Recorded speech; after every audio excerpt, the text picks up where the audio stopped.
उम्मीद करते हैं आप कुशल मंगल हैं, बढ़िया हैं। और प्रतिदिन की तरह आज फिर आरआरबी एनटीपीसी पीवाईक्यू की जो सीरीज हमारी चल रही है, कल हम 7 दिसंबर के सेट खत्म किए थे। आज हम 8 जनवरी 7 जनवरी खत्म किए थे। आज 8 जनवरी का सेक्शन लेके आ रहे हैं। और 8 जनवरी का मैं आपको बता दूं कि शिफ्ट नंबर 2 हम पहले करेंगे, ठीक है।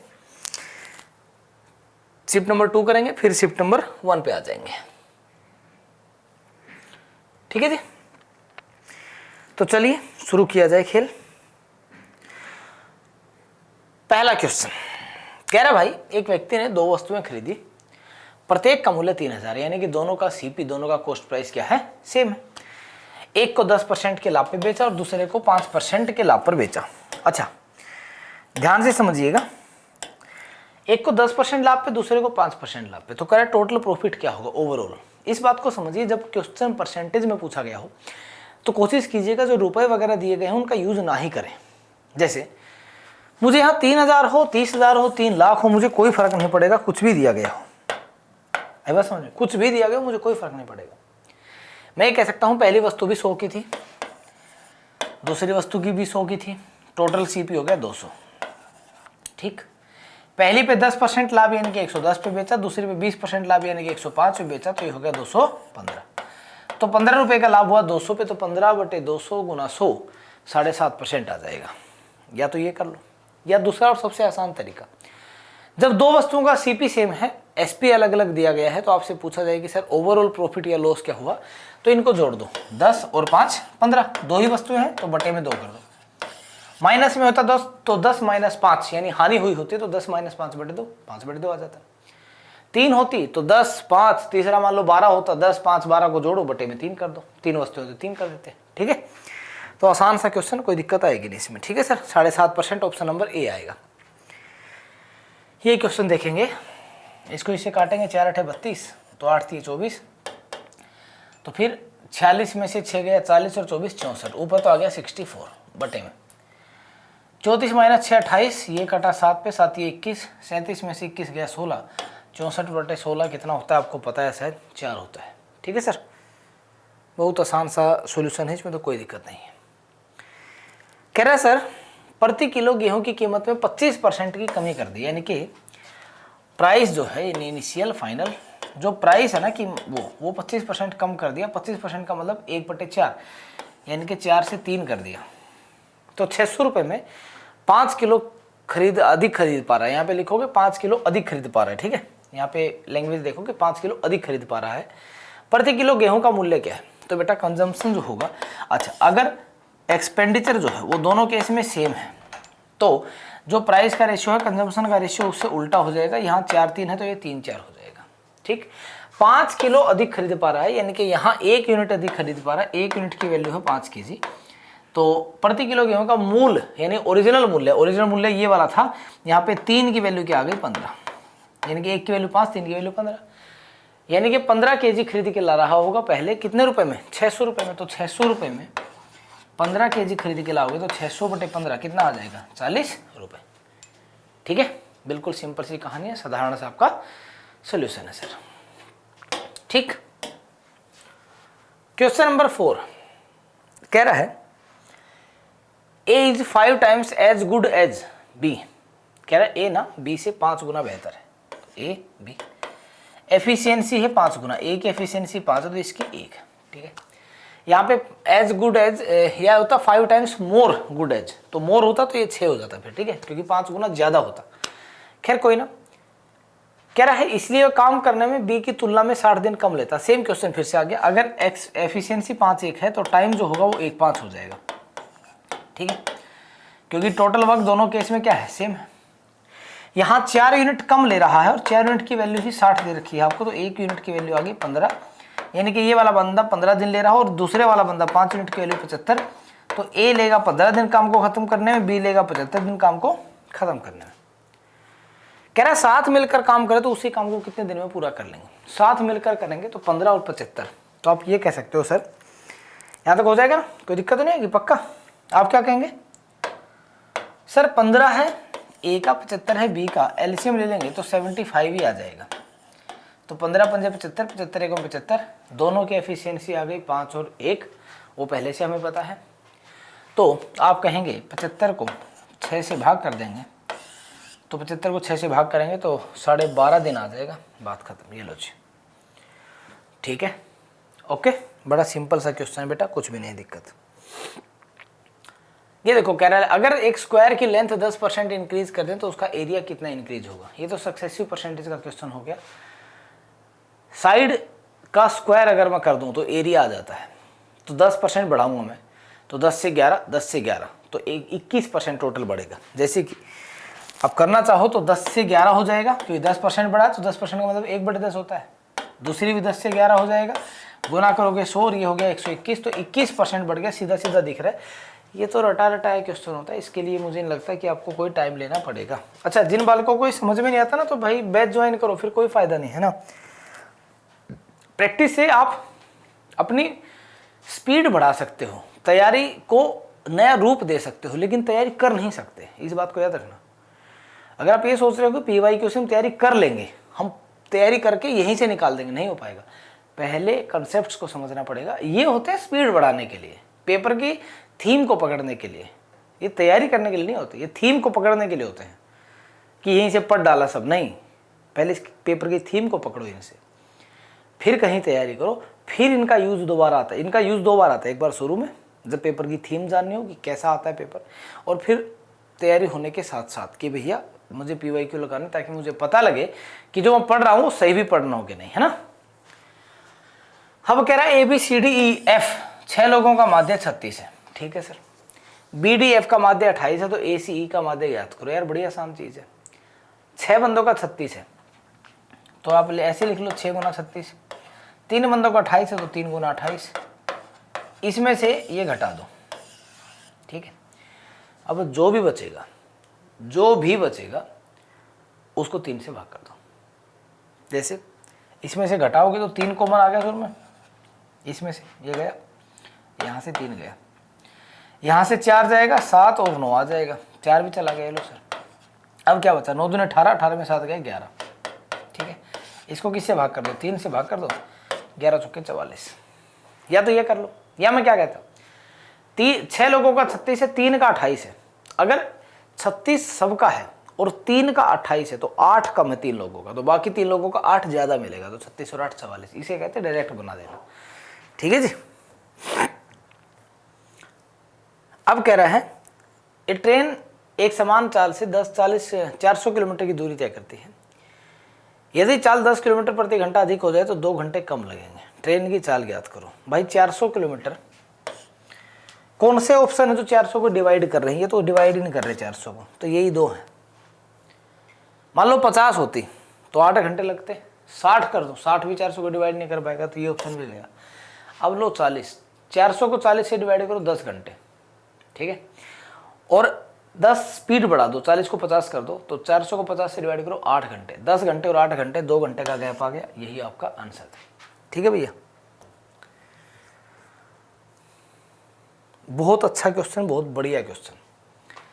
कह रहा है sec square 59 minus cot square 31। Cot square 31 को चेंज करके आप लिख सकते हो टेन स्क्वायर 59।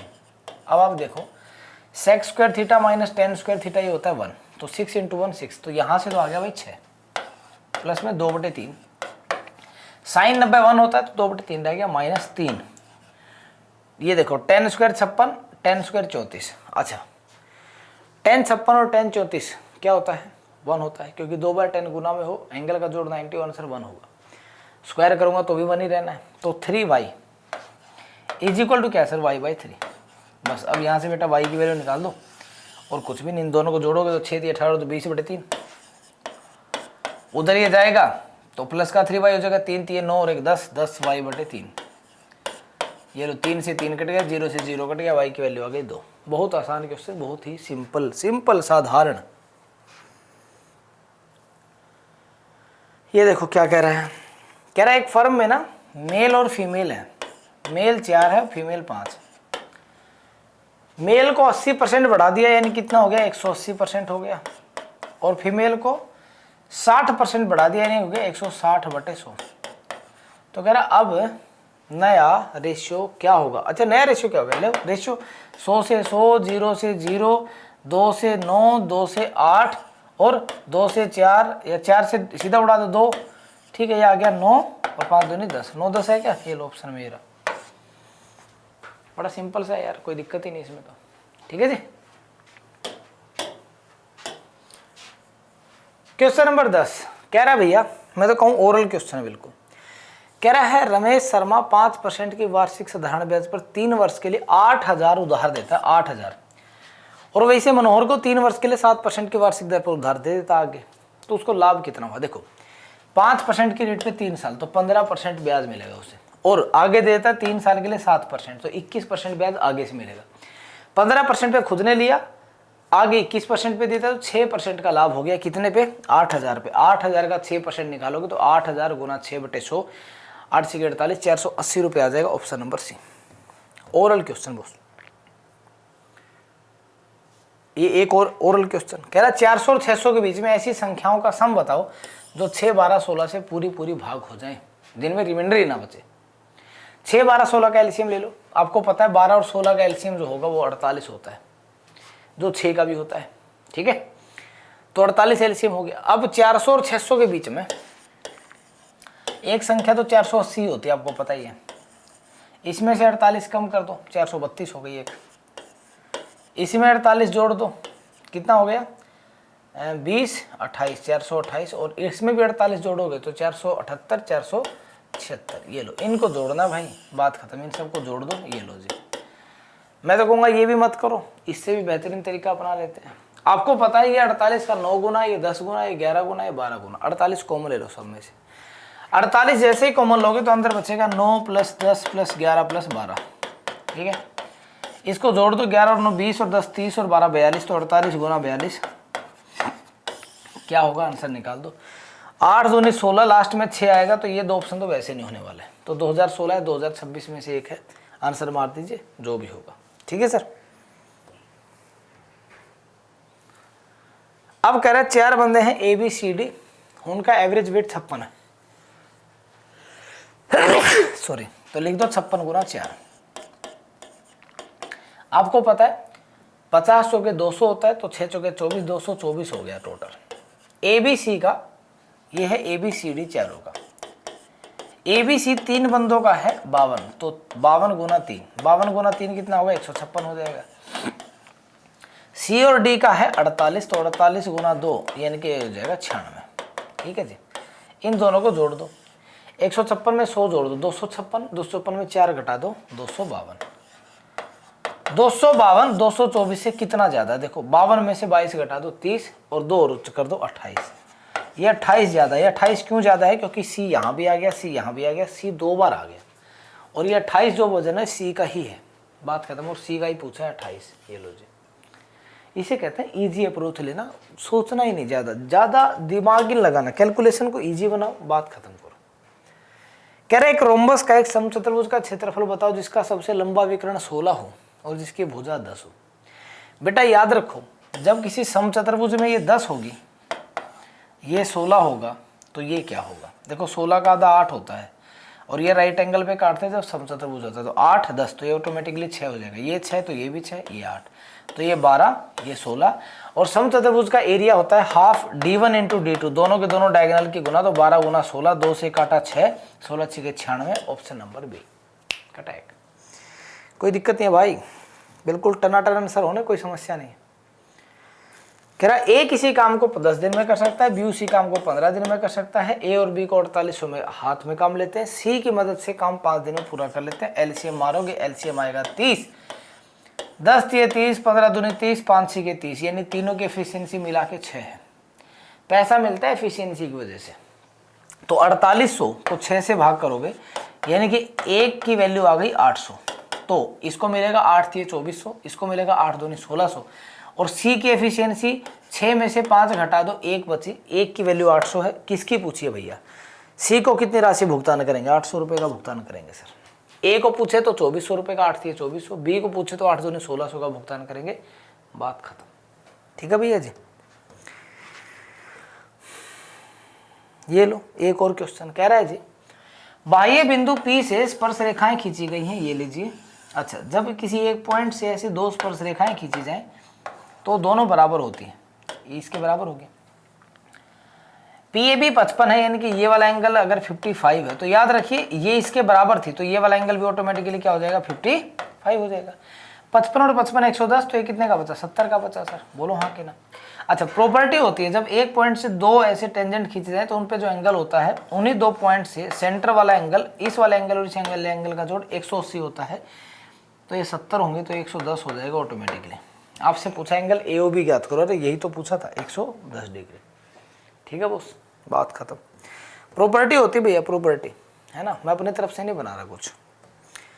ये देखो बहुत आसान चीज, क्या करो, स्क्वायर रूट है ना, तो इसका स्क्वायर रूट कर दो 2116 का, क्या दिक्कत है, 2116 का स्क्वायर रूट कर दो, या बोथ साइड स्क्वायर कर दो, मर्जी तुम्हारी है, मर्जी तुम्हारी है भाई, मैं कुछ नहीं कह रहा। 2116 both side square root square करोगे, 2116 गुना 48/x, यह हो गया 92 गुना 92, ठीक है। अच्छा 2116 किसी से तो कटता होगा, 92 भी किसी से कटता, आपको पता है 46 दूनी 92 होता है, और ये 46 का स्क्वायर भी है, ये बात समझ लेना। तो 46 से काटा तो 46 ही बच गया, और यह बच गया 46 दूनी 92, फिर 40 से काटा 2, ठीक, बोथ साइड फिर स्क्वायर कर दो, तो ये हो गया 48/x, और 2 दूनी 4, 4 का स्क्वायर 16, 16 3 48, x की वैल्यू 3, x का ही मान पूछ रहा है, x की वैल्यू 3, ये लो सर, बात खत्म। सिंप्लीफाई कर दो भैया, ये लोग कर लो सिंप्लीफाई, 7 चौके 28, 5 चौके 20, 20 माइनस 5 15, 15 को 6.25 में जोड़ो तो 15 और 6 21.25, ठीक है भैया, बटे में यहाँ आ जाओ, इसको इससे गुणा करो भैया, 239 को 5 से, आपको पता है, कर ही लो यार, 9 पंजे 45, 4 5 3 15 और 4 19, 1 5 2 10 और 1 11। ये देखो मेरी ये स्पीड का कार्यक्रम होता है जब मैं स्लो कर रहा हूँ तो, और यही करे 240 पंजे 1200 में से 5 घटा दो 1195, ये होता है मामला, है ना। 15.8 में से 3.4 घटा दो, यानी कि ये बचेगा 12.4, 12.4 को 4 से काटोगे बचेगा 3.1, 3.1 को गुना करोगे तो आएगा 9.3, 9.3 को इसमें जोड़ो तो ये 30 मान लेते हैं इसको, ठीक है। ऊपर है 21.25, अरे ये तो 21.25 ही आ गया नीचे भैया, ठीक है। कैसे 11 और 9 20 और 95 और 30 125, तो 125 का एक आगे ले आया, 20 में एक जोड़ा 21, 2125 बटे 2125, आंसर आ गया 1। ये लो सर, बहुत आसान क्वेश्चन। कह रहा है जी सबसे छोटी संख्या ज्ञात करो जो 4707 में जोड़ी जाए ताकि योग 5 4 5 6 8 से पूर्णतः विभाजित हो। 4 5 6 8 का एलसीएम ले लो बेटा, तो देखो 4 6 8 का एलसीएम होता है 24, 5 को प्राइम एन के साथ, तो 24 पंजे 120, तो एलसीएम हो गया 120। 120 47 के पास 12 की टेबल में क्या आता है, 48 आता है, तो आपको पता है 12 चौके 48 यानी कि 480। अब मुझे पता है 4 अंकों के लेने तो 4800 ले लो सर, 40 से गुना कर लेते हैं। तो 4707 में कितना जोड़ूं कि 4800 हो जाए, 93 जोड़ूं भाई, ये लो, जिसे कहते हैं आसान, मतलब टेंशन नहीं लेनी सर। ये देखो एक और क्वेश्चन कह रहा है a स्क्वायर b स्क्वायर 82 है, a और b 9 है, a और b किसकी मतलब किसकी गुना 9 होती है, या तो 3 और 3 की गुना होती है। अच्छा 3 का स्क्वायर 9 और 3 का स्क्वायर 9, 9 और 9 तो 18 होता है, 82 तो नहीं होता। या फिर 9 गुना 1 9 होता है, 9 का स्क्वायर 81 और 1 का स्क्वायर 1 81 और 1 82, बन गई बात। तो 9 का क्यूब 729, 1 का क्यूब 1 729 और 1 730, ये लो जी, बात खत्म सर। अब कह रहा है भाई दो धनात्मक संख्याओं के वर्गों का योग 2437 है, ठीक है भाई। एक संख्या का वर्गमूल 7 है, संख्या का वर्गमूल 7 है, स्क्वायर रूट 7 है, तो वो संख्या 49 होगी। 49 का स्क्वायर 2401 होता है। अच्छा टोटल जोड़ो 2437 है, एक 2401 है तो दूसरी 36 बची। 36 किसका स्क्वायर होता है, 6 का स्क्वायर होता है, तो एक संख्या 49 एक संख्या 6 है, तो दूसरी संख्या ज्ञात करो 6 है सर, दैट्स इट। तीसरे जोन में आते हैं 21 से। कह रहा आयत की लंबाई एक वृत्त की त्रिज्या के 3/5 के बराबर है। तो आयत की लंबाई अगर 3 है तो रेडियस 5 है, ठीक है भाई। वृत्त की त्रिज्या उस वर्ग की भुजा के बराबर जिसका क्षेत्रफल 49 है। वर्ग का क्षेत्रफल 49 है, क्षेत्रफल होता है साइड का स्क्वायर, 49 किसका स्क्वायर होता है 70 का, तो स्क्वायर की साइड 70 हो गई, और ये रेडियस के बराबर भी है। तो 5 की वैल्यू अगर 70 है तो 5 की वैल्यू 70, 1 की वैल्यू 14, तो 3 की वैल्यू 42, तो ये 42 हो गई, ये 70 हो गई। ठीक है, अब कह रहे हैं यदि आयत की चौड़ाई 20 है, लंबाई 42 है, चौड़ाई 20 है सर, क्षेत्रफल क्या हो गया? 42 और 20 की गुना कर दो, 42 दूनी 84, 840 मीटर स्क्वायर। ठीक है बॉस, सिंपल सा है भाई, बिल्कुल कुछ भी नहीं है यार। हाँ, ये अच्छा क्वेश्चन मान सकता हूं मैं, जिसमें आपको टाइम लग सकता होगा। x की पावर 4 प्लस 1/x की पावर 4 की वैल्यू 1154 है, और आपको निकालना है x प्लस 1/x। भाई सीधी बात है, 2 बार स्क्वायर किया हुआ है, एक बार स्क्वायर फिर स्क्वायर, तो इसको फॉर्मूला में रखो। X square plus 1/x square का स्क्वायर क्या होता है? वो होता है x power 4 plus 1/x power 4 plus में 2, तो ये गया 1156। अच्छा 1156 किसी का तो स्क्वायर होता होगा यार, चेक करो। 30 का स्क्वायर 900, 40 का स्क्वायर 1600, 30 और 40 के बीच में। अब 35 को चेक करो, 35 का स्क्वायर होता है भैया 1225, 1225 बड़ा है, यानी कि 34 का स्क्वायर है। 34 का कैसे पता लगा? लास्ट में 6 है, तो ये 34 का स्क्वायर है सर। ठीक है, तो इसको लिख दो, रूट कर दिया तो इसका भी रूट कर दो, X square plus 1/x square की वैल्यू 34। अब क्या करोगे? x प्लस 1/x का whole square is equal to X square plus 1/x square, यानी कि 34 प्लस में 2, 34 प्लस 2 कितना होता है? 36। अच्छा 36 का रूट करो तो इसका भी रूट हो जाएगा, तो x प्लस 1/x की वैल्यू 6 आ जाएगी। ये लो सर, नोट कर लेंगे, बढ़िया क्वेश्चन है, अच्छा सा है ना। कैलकुलेशन ही है और कुछ नहीं है, सारा का सारा खेल कैलकुलेशंस का है। कह रहे किसी डिविजिबल है, तो रटा रटाया क्वेश्चन है भाई। 3 की पावर 71, यानी कि सबसे छोटे वाले को कॉमन निकालो। यहाँ क्या बचा? 1, यहाँ बचा 3 की पावर 1 यानी कि 3, यहाँ बचा 3 का स्क्वायर यानी कि 9, यहाँ बचा 3 की पावर 3 यानी कि 27, यहाँ 3 की पावर 4 यानी कि 81।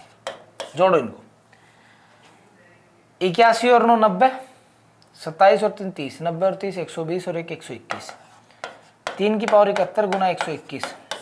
ये ऑप्शन में 5 से नहीं डिवाइड होता है 121, 7 से नहीं होता, 11 से होता है सर। 11 से 121 डिवाइड होता है, यानी कि ये संख्या 11 से पूरी डिवाइड हो जाएगी, बात खत्म। ठीक है जी।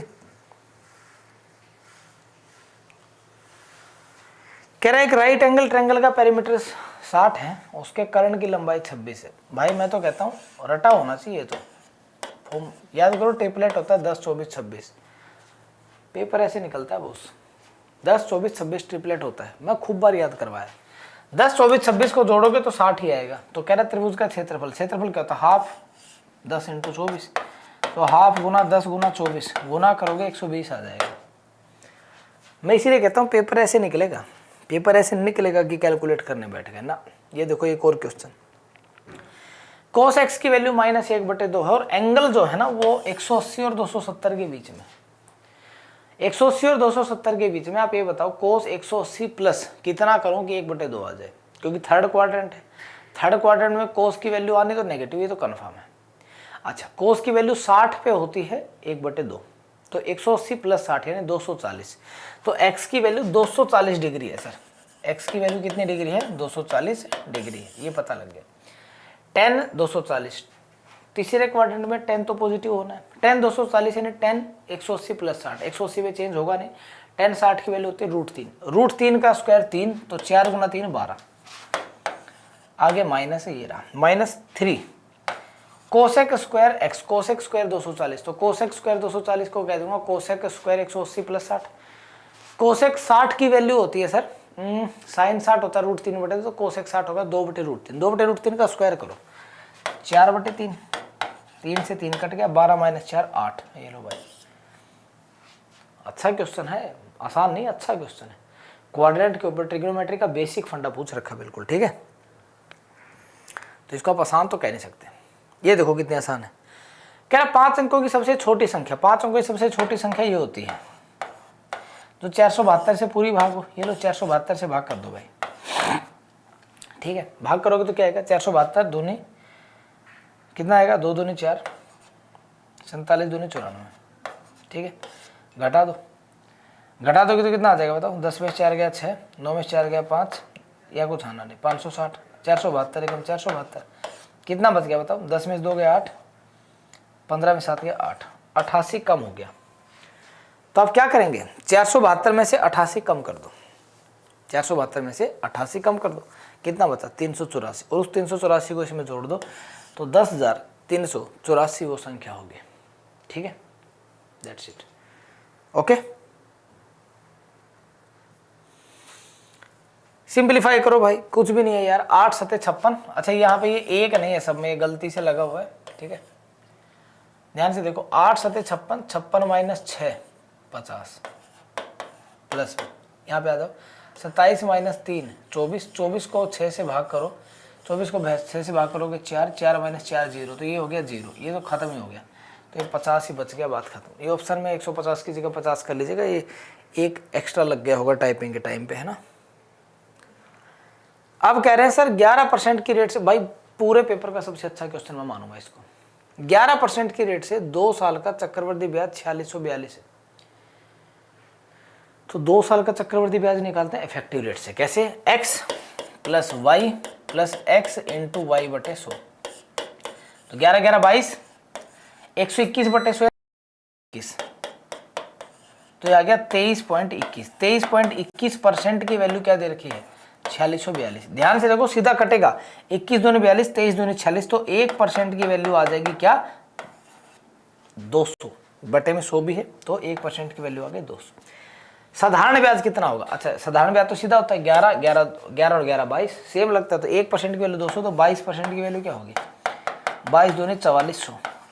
ये लो सर, पूरे मॉक का सबसे अच्छा क्वेश्चन मैं मानता हूँ, मतलब जिस पे मैं ये नहीं कह रहा लंबा है, नहीं लंबा तो वैसे भी नहीं है, अच्छा क्वेश्चन जिसमें ब्लफ किया जा सकता है, फंसाया जा सकता है ना, लोग डरेंगे इसको करते हुए थोड़ा सा। अब कह रहा है सर 2 बंदे थे, 2:9 के अनुपात में वोट पड़े, तो ये जीत गया भाई। जीतने वाले को इतने मिले, तो 9 की वैल्यू क्या कह रखी है? 984 321।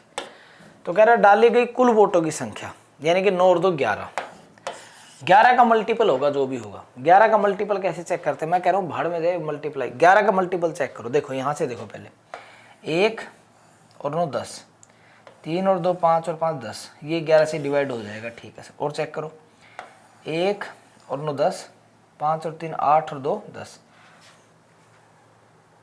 M okay? 9 और 1 10, 5, ये भी हो गया डिवाइड, 2 हो गए भैया। फिर तो चेक करो, फिर कोई इलाज नहीं मेरे पास, है ना, फिर तो चेक करना पड़ेगा मुझे, और कोई इलाज नहीं है। तो क्या करेंगे सर? आप कहेंगे 9 से इसको डिवाइड करो, 1 की वैल्यू 9 1 कब 9 0, 99 81, 3 बच गया, 9 3 27, 6 बच गया, 9 6 54, 54 कितना बच गया 8, 99 81, तो 11 से गुना कर दो। अब 11 9 99 9, ठीक है, लास्ट में 9 आएगा। ठीक है, 11 6 66 और 9, 66 और 9 75, 59, ये भी ठीक है 75, 7 11 33 और 7 40, 4 11 99 और 4 3 वाला ये रहा सर।